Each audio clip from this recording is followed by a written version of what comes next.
So many people are struggling with money these days. Prices have skyrocketed, and many people are feeling the pinch.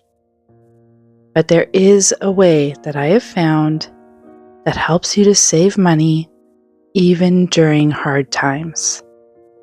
And that is to live like you have no money, to live as if you were poor. My name is Amanda, and if you're new here, welcome. On this channel, I focus a lot on frugal living, budget meals, urban homesteading, and homemaking. If that's something that interests you, make sure that you hit that subscribe button.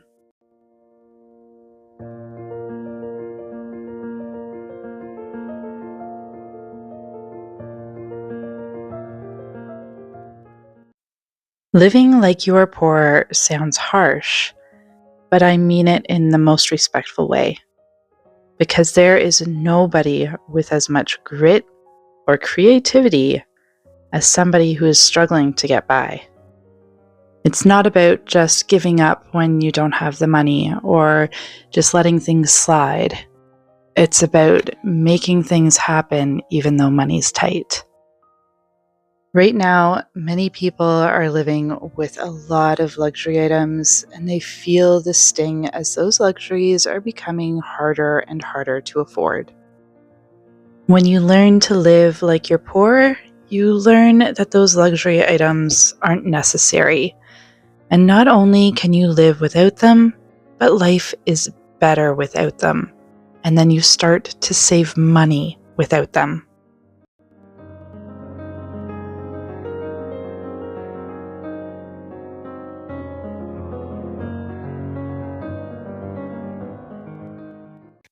This starts first and foremost with intentionality with spending, especially on groceries.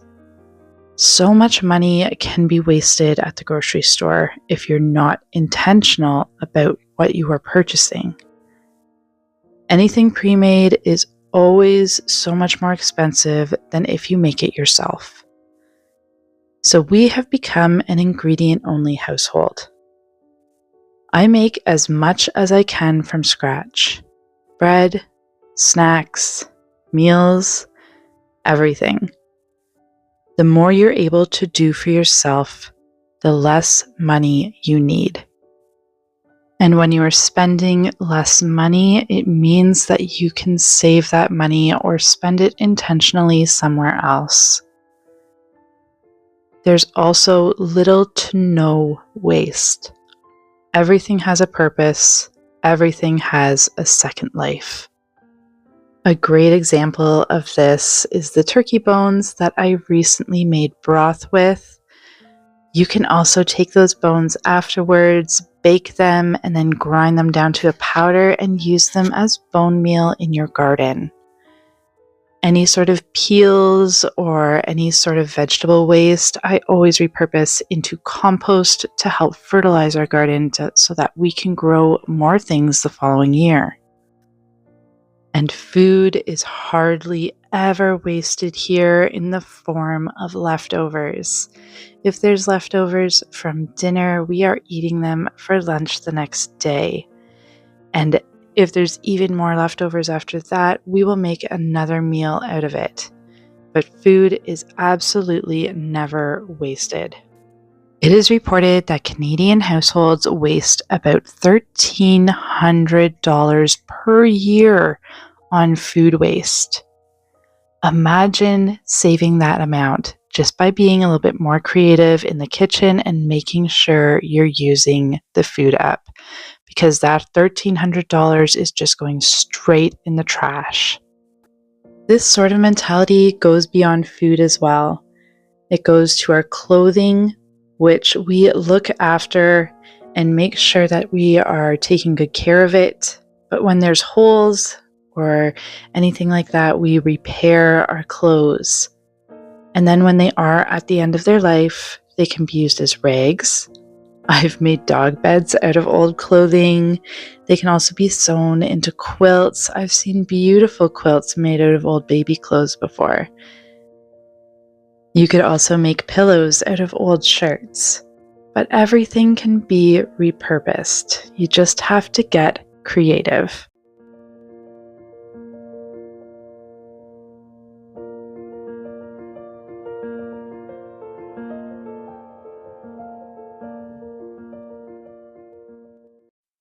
This also means when I see produce on clearance at the store, I am not going to pass up on that.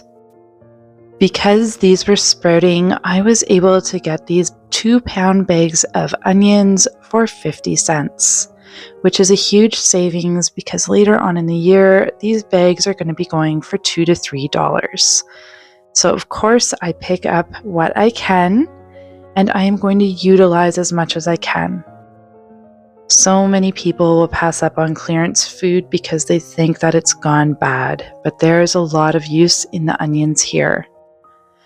I'm making sure that I am cutting up all the good parts of the onions so that I can freeze them and keep them well for when I need to use them. And then I'm also keeping the skins and the tops. I prefer to keep these for broth, but other people have dried them out completely, ground them up, and now you have onion powder. This is what I mean about getting creative and having absolutely no waste, is that you're using every single part of the vegetable and we're not throwing anything out because it's going to have another purpose.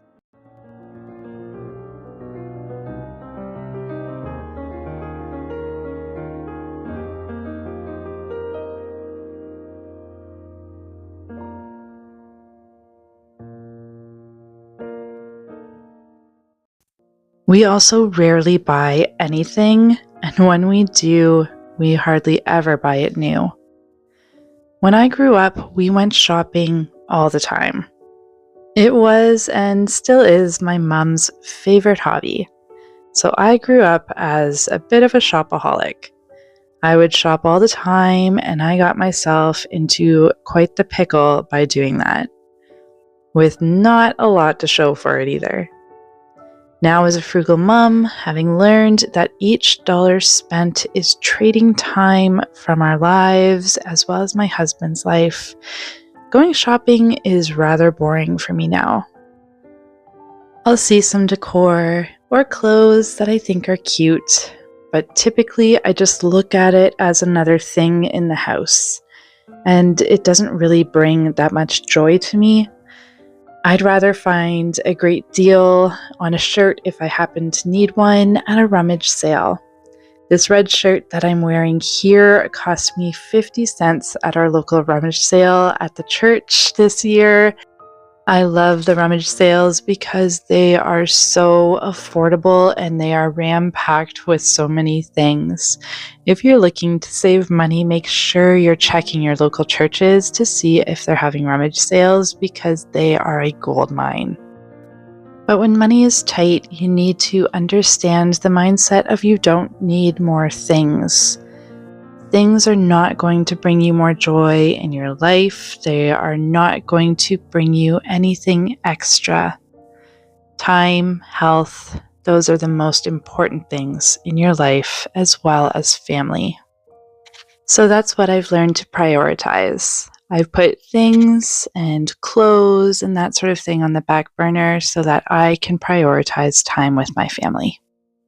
When I was just starting out, I had friends who were also starting out, and they went out and bought all new furniture and got themselves into a lot of debt doing so. And the furniture wasn't even really great quality, and it didn't last them even 5 years. The majority of our furniture was purchased used, some was even free, and it's the furniture that we're still using today. It's lasted long, and it didn't cost a fortune. So buying new just isn't necessarily better. Some of the older things are of much better quality of things being made today. And lastly, we've learned to do without. As a society, we have become so accustomed to never do without anything that we want, because whatever we want is just at a click of a button in our hand, and we can have it delivered the next day. And so, as a society, we've gotten used to just clicking that button, and then whatever we need is there for us. And it's caused us to spend quite a lot of money. If you look at, say, Amazon's net worth, we know how much we're spending there. But taking a minute to see if you can do without that thing that you just ran out of or that just broke, if you can do without it, and how long can you do without it for? And is there something in your house that could replace that? We had our coffee maker break not too long ago, and for a while we did without one because I just was not going to go purchase one. I was annoyed at the fact that we hadn't had it almost 2 years, I think we had it, and it broke and it was impossible to repair. So I was a little upset about that. I didn't want to have to buy a new one. So what we did was have the filter, and we would just pour boiling water over the coffee and let it drain into the coffee pot. I eventually did pick up another coffee maker, but for the time being, that's what worked. We did without. And we've done without other things as well, where if they break or they're just not working for a time, then I'm not going to rush out and buy another one. I'm just going to do without it for a while and see if I can make do without it forever as well. Doing this forces you to get creative, and once you do it once, you're going to be looking at other ways you can do it in your life as well. Your first thought won't be to replace, it will be to figuring out what you can do without. And this is actually a great thought pattern to have to help you save money.